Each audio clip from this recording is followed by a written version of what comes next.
Hey everyone, so I am back home. I'm happy to be home. It's been a weird trip. We still don't really know what's going on, what's causing this. We don't have, many answers at this point. But what we do know is what it isn't. And it's not RA, it's not MS, it's there's a laundry list of things that it isn't. So, we keep going from here. Just keep on figuring it out and keep on staying positive and, just starting to direct our focus towards, okay, let's get aqua size going. Um, when I came home today, I did notice there's a pretty significant decline in even further in my ability to walk. So that is also part of this new reality is that, tomorrow we're going to go ahead and go to the medical supply store and, look into some wheelchairs and see what my options are. I'm also going to be talking to my insurance, trying to figure out what, Wiley's getting some water, what all is out there as far as, what my insurance can maybe help with too. So that's where we're at right now. But man, I love that thing that I think it was Shannon. I think Shannon, you said it. It was, to be looking at this is like I've been given this mountain to climb so that I can show everyone that it's climbable. And I just think that is like so cool because I'm like, yeah, let's do this. I'm just looking at this like, okay, all right, how am I going to tackle this? Like I'm looking at this problem from a bunch of different angles and going like, all right, how how do I handle it? How do I feel? How can I express what I feel? Which is doing these. This is really helping me a lot. And just talking about it, because, the more that I do that, the more I feel empowered instead of going to the really dark, heady space where it's like, oh my God, you're looking at a wheelchair. Like, instead of going there, which I can definitely decide to go there, which I do allow myself to, so that I can feel and process and experience, the falling out of whatever this is. But at the same time, I decide to only give myself, X amount of time of being in that heady space before I move to, a different experience of it. So I only give myself like X amount of time to freak out, and that allows me to also compartmentalize and see, okay, this is, there's these other things that are going on. Where are the silver linings? Where are the opportunities? Where can I, create moves and counter moves kind of thing, so it allows me to kind of look at this experience from an analytical, observant point of view. And from that point of view, I can then start making changes of how, I want to experience this chapter. What can I do to make this chapter more easy? How can I create better mental space so that this isn't like, terrifying? There's all sorts of things that, come up and you start going, okay, um, how do I feel about it? Where do I fall in line with it? Uh, what's going to happen next? I don't know. I just don't want to be afraid. As much as I can stay in the hope that maybe this is something that can change around, it's great, but also being realistic that it's spreading rapidly, it's happening quickly, and that's just nutter butters. I don't even know, fully what to think. But it's kind of like losing your vision. It's the same thing. That shit happened rapidly. It was quick. Oh my gosh, where'd it go? Gone. And it's a loss of central vision. So I can't see like details like wherever the hell the camera lens is, like the actual what's recording. So it's things like that that are gone. The peripheral is still there, which is why it doesn't really look like, people necessarily with this disease head on have a vision loss, because it's not completely gone, but it's like dead centers. It's a trippy world. So losing that has, in a lot of ways, really prepared me for this. But at the same time, this is just, it's madness in a handbag. So going through the phases of like, having appropriate hope, not overdoing it, giving myself, time and space to feel all the things, giving myself an opportunity to examine all the parts, and allowing myself to be the observer. And I think that is the best way that anyone can maybe go through something like this, is to just be more of an observer to it.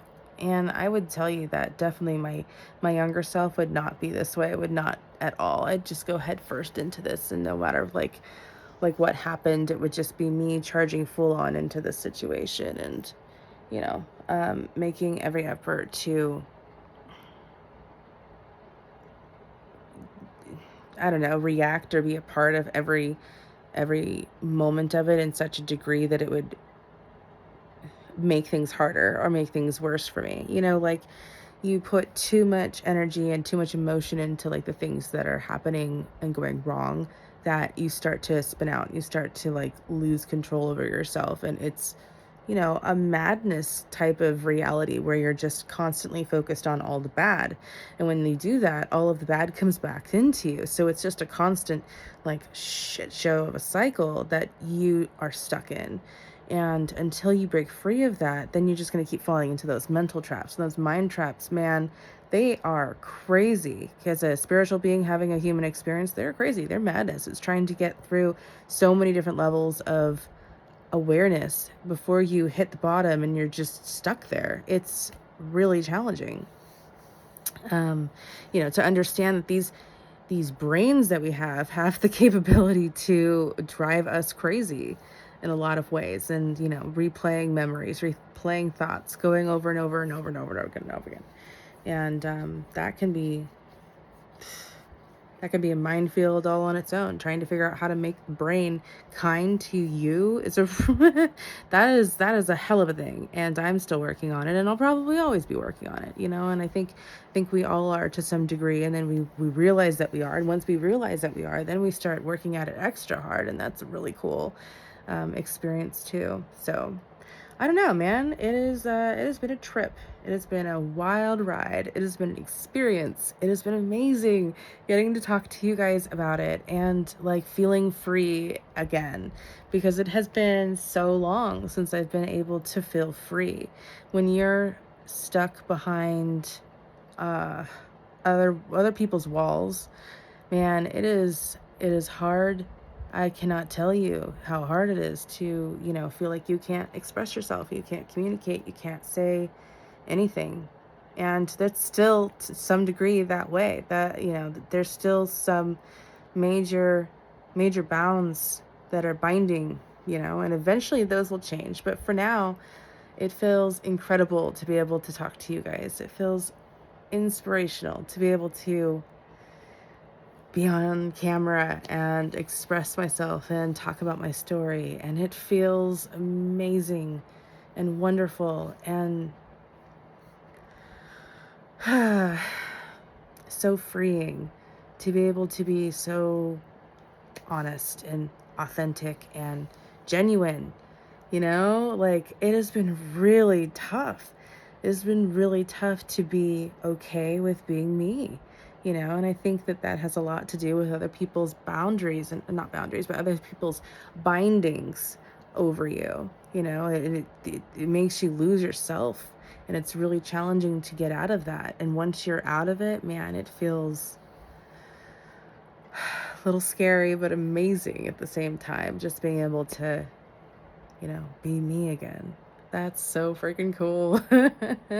Oh my gosh, to say that out loud, to say it out loud, it's just amazing. And I'm in the best relationship of my life. I mean, Lynx is like amazing. She's incredible.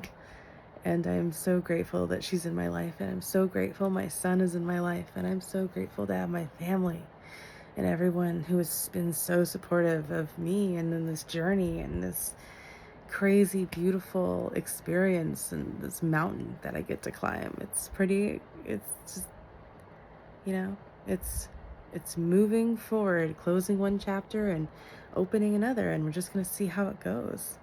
And I'm just really grateful that I get to feel this sense of freedom and empowerment and get to capture it on a camera. Can you guys imagine?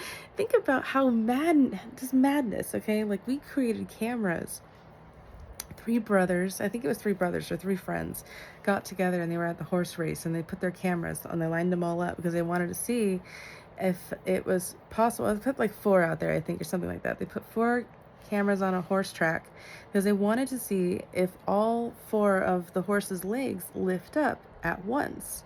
So they took a picture, one right after the other, and put them all together and then flipped it, and it created motion. And that was what inspired the first camera. So it's crazy madness to think that that was then. That's how that whole thing got started. And now I'm just talking to you on my phone in my room, like, about everything. It's just crazy, right? That's just the coolest thing. I just sometimes get so boggled over, like, this reality that we're in. Like, someone created that. Someone created a huge version of that. Remember those huge honking things we would carry on our shoulders in the 80s to film shit? Like, it's just amazing. I don't know. I ramble. But I just find stuff like that really fascinating. And to think that we're just, like, here talking on it. Like, how cool is that? So that's what I'm excited about. I'm excited about getting to tackle this mountain. If anyone has any tools I can throw in my toolbox or my backpack, that would be great. Body, mind, and soul. If you've got any advice, I'm going to start journaling. I've been like screaming at all you guys to do journaling, and I'm going to start doing it, and I'm going to see what comes. It's more challenging for me because of my visual impairment, and I usually can't read what I write afterwards, but I'm going to try to do some things differently and see if I can use some of my assistive technology to help me out and, maybe try something new. I used to journal all the time and it really did help. So that's what I encourage you guys to do. Let's all do it together. Maybe we can all start like a journaling thing and see how it goes. Start looking for patterns in how you journal. Start looking for like maybe ways of how you talk to yourself or things that you're doing that don't really resonate with your higher self. Start journaling about those moments so that you can look back on it later and go, okay, this is where I need to make some adjustments. Okay, and always stay open-minded. One thing that I did at the beginning of the year is I I vowed that I would try any new food that came my way. And so far, I have expanded my palate, and my likes and my dislikes have slimmed significantly. And I like mustard, and I like olives, and I like pickles of all things. I can't even, because we reset every 7 years. Our cells completely change. You are a different person in 7 years' time. And once that happens, you might like different things. You find that when you get older, you like different foods than you did when you were younger. If you keep just being open-minded, you're just going to find more and more things that you like and less things that you don't. So that's what I've been up to. Let me know if any of these ramblings are interesting to you guys. I'd love to know what you think about anything. Okay, just jump into the comments. Let me know where you're at in the world, how you're feeling, what you want to talk about, what are you excited about for this month. Any tools that I can store in the toolbox. If you have any advice for either of us, if you have anything that you want to throw our way, if you have a fart joke, I mean, it's really totally up to you. I just want you guys to know that on our page, anywhere on our page, you can be your most authentic self, and there's no judgment allowed. There's no judgment. There's only the authentic self back.